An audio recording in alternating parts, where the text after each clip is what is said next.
Welcome to Our College Your Voices. I'm your host, Kara Monroe.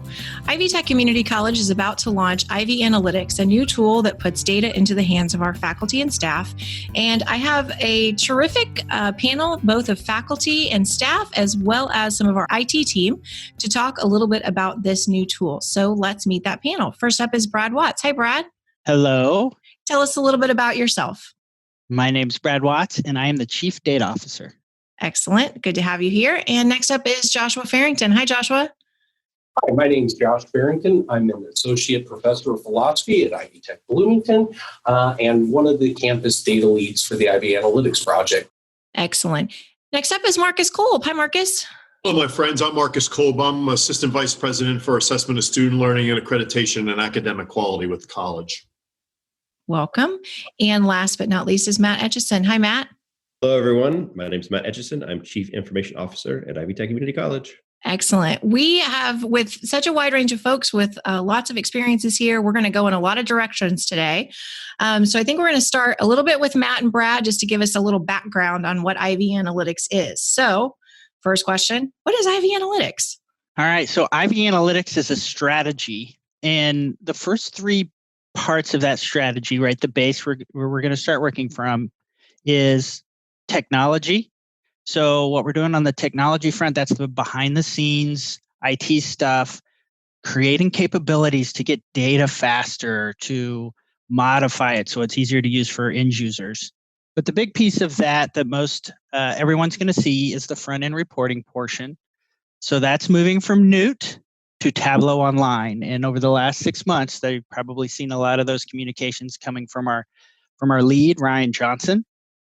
And we can talk a little bit more about that later. The second part of the strategy is around data governance. So those are things you'll hear like master data management. That's focusing on sources of truth so that when we go look at data, when we start reporting on data, we're all talking from the same book. You'll hear things like data dictionary on that. You'll also see us pushing the data ownership and stewardship back to the business, right? We want the business to own the data and IT to provide those capabilities. And then third, and what I'm most excited about, and we have a data lead with us, is process changes. So we'll have 3 centers of excellence eventually, but we're standing up 2 right now. One is the Campus Center of Excellence. The focus of that is to give the campuses one voice together and the ability to prioritize their needs for those folks that I like to say butts and seats in front of students and what it is they need to do day to day. To supplement that, on the other side, and what I really want to do is what we're setting up a functional center of excellence. The functions is where I want to drive how we measure things. I want the ownership of the data to stay in there. And then what we'll do, what Ryan and Mick will do, Mick Linvey, is provide that conduit between those two so that we have one voice on how we deliver data and analytics. So I know that I use the IvyAnalytics dashboard, or is that the proper name for it? Is it dashboard?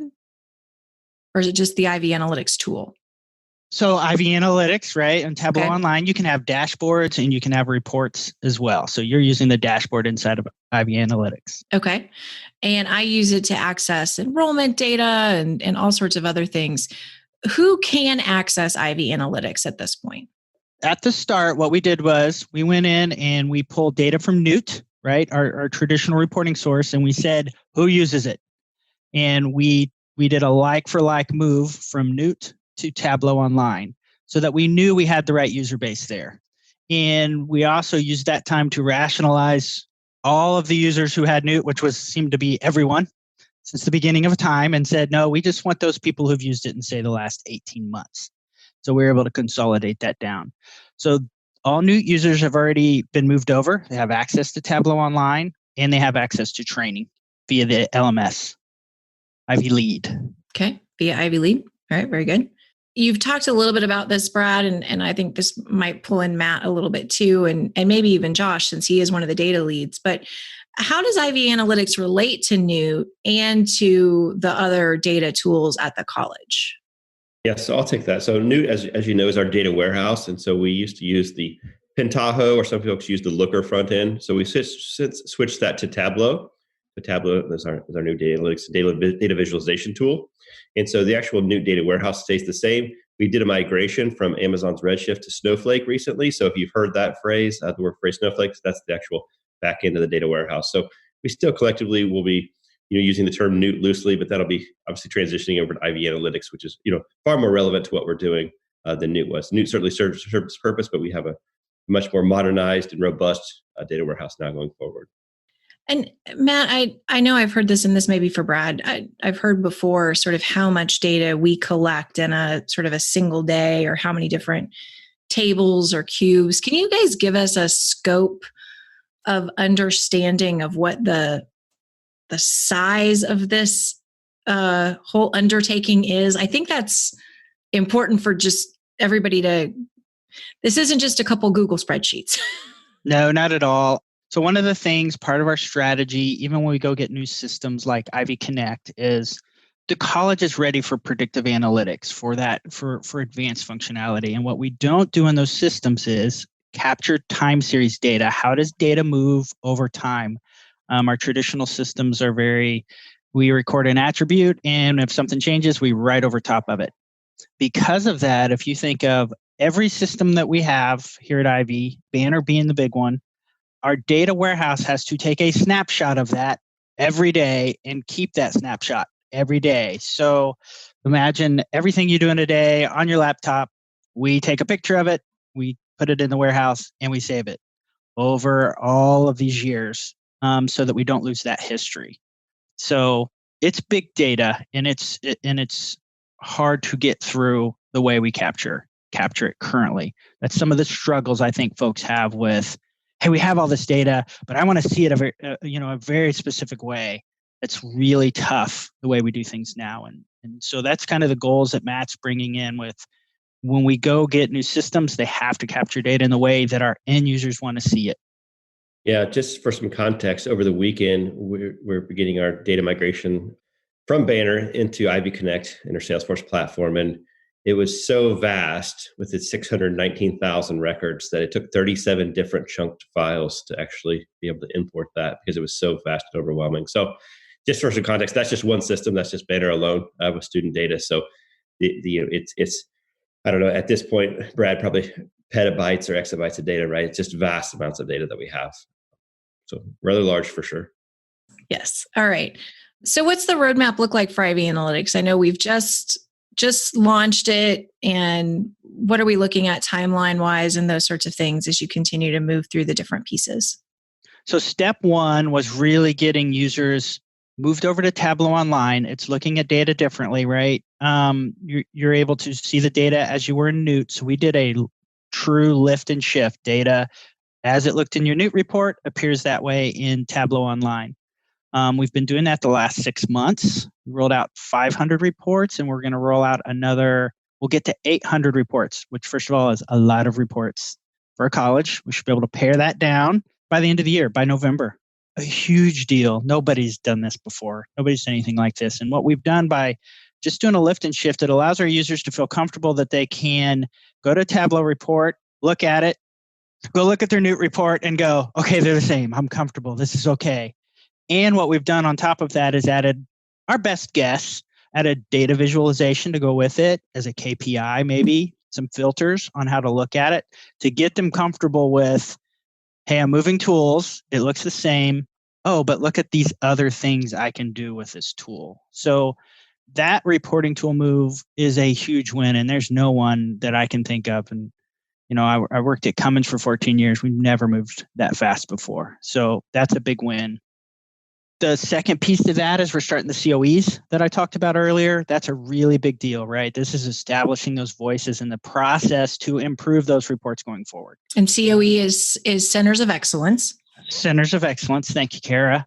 And choosing those groups and getting, right, we have a data lead here. So hopefully that's going well. And that'll take a little while to get some momentum and some mass and some gravity to it and establish those processes. Those two things, those COEs and our new Tableau Online reporting tool will really drive the next year. That's goals. And being able to improve the reports we have. We might have 10. Can we get them down to 1? Do we have the right data visualization? And then the third piece of that is I've hired a data scientist, Asawari Kulkarni.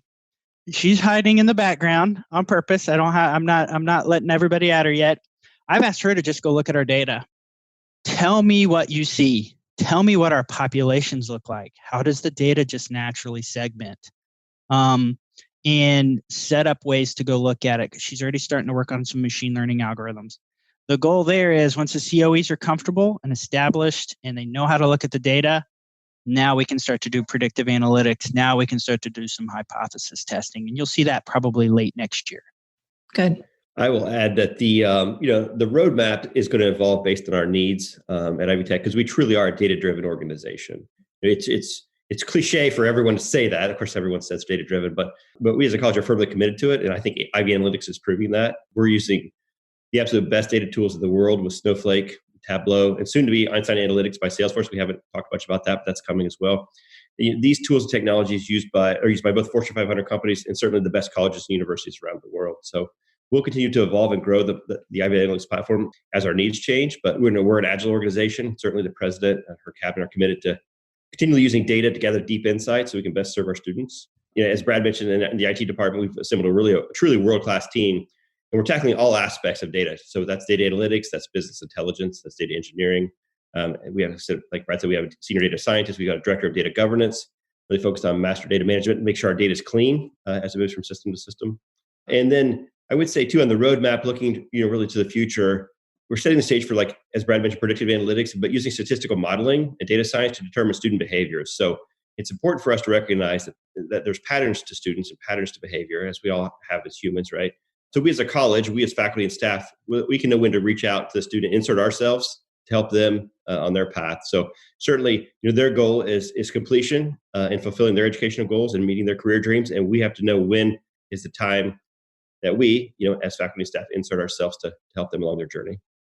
Absolutely. Absolutely. So as you think about the college's assessment and data tools, and I think this is probably for Josh and Marcus to start and Brad and Matt to jump in, but how does this fit needs for faculty and staff? So, the list is long, Kara, right? So, and I'm having ideas as we're sitting here talking, frankly, right?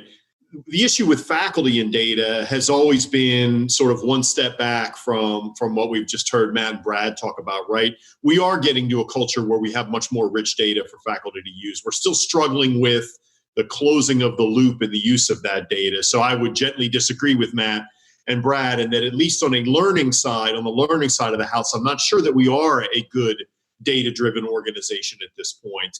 I think it's what we aspire to be. It's a culture we're looking to build.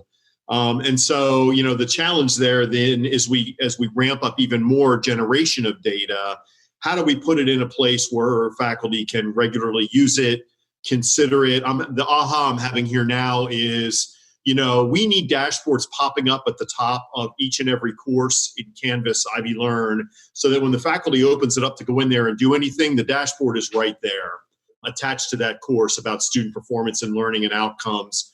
Because I'm thinking about number of steps, and do we want them to have to go there and here to get that stuff? Why isn't it all right on the path that they use every single day? And if we could do things like that, then I think we begin to see moving beyond grades and attendance and those kinds of things, and really thinking about how students are learning, informed by the data that these fine gentlemen are helping us gather and implement.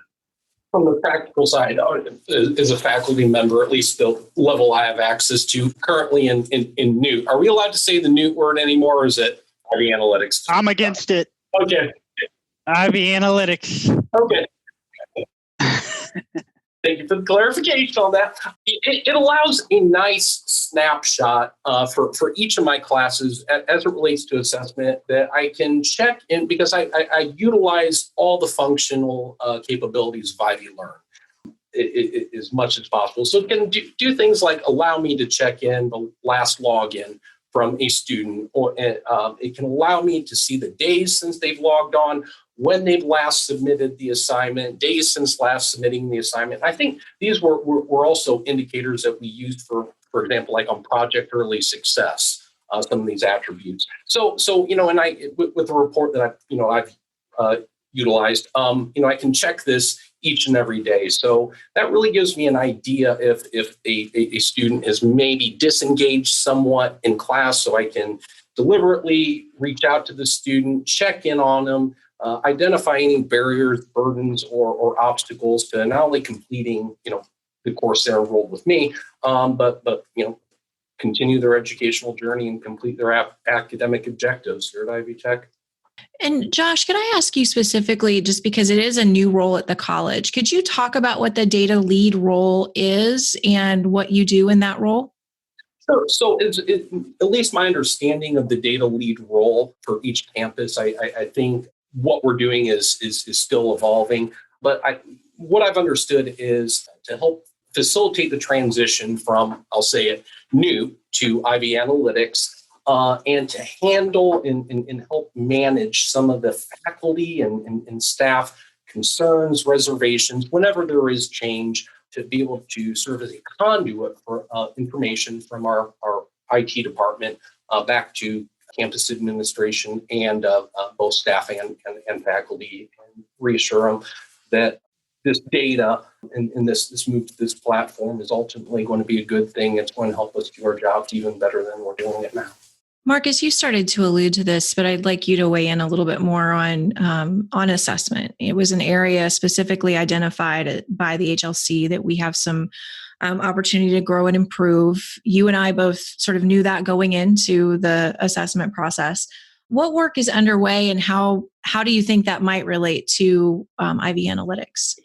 Well, so the piece of that right now is sort of most exciting to me is happening over in academic affairs is this mapping process that we've been working on for a little more than a year now, where we are looking at all of the academic programs and identifying the program level learning outcomes. In other words, what would a student know and be able to do at the end of that particular credential? And then those program level outcomes obviously ought to be appearing in each and every course that the student takes as part of that program, right? If we're requiring them to take a course that doesn't naturally lead to a program outcome, then you say, well, why is that course necessary? It's not.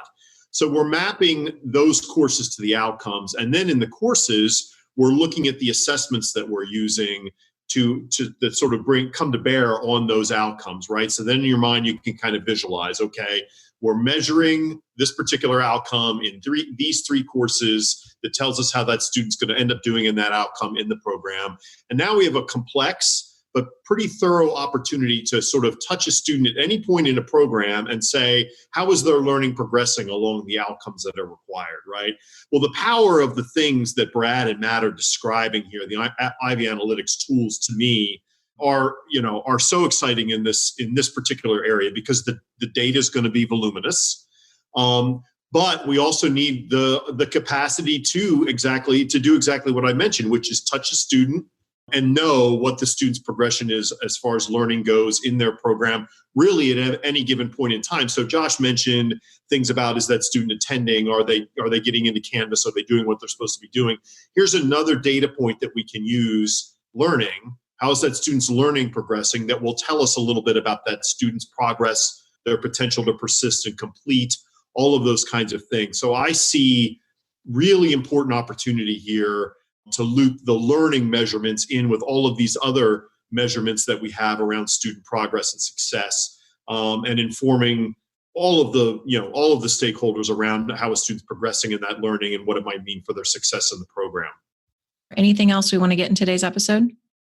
I just think I wanted to add that some of the early feedback we've got from users, they absolutely love the visualization tool in Tableau to be able to see things. It's so much different than just having a report or just having an Excel spreadsheet with, rows and columns of numbers. Right now, we can actually visualize it. We can deep dive into that further and click into it. And it's just more of an experiential data experience that we haven't had before. And that will continue to evolve and get better. But I encourage everyone just to play with the tool and try it. I think you really like it.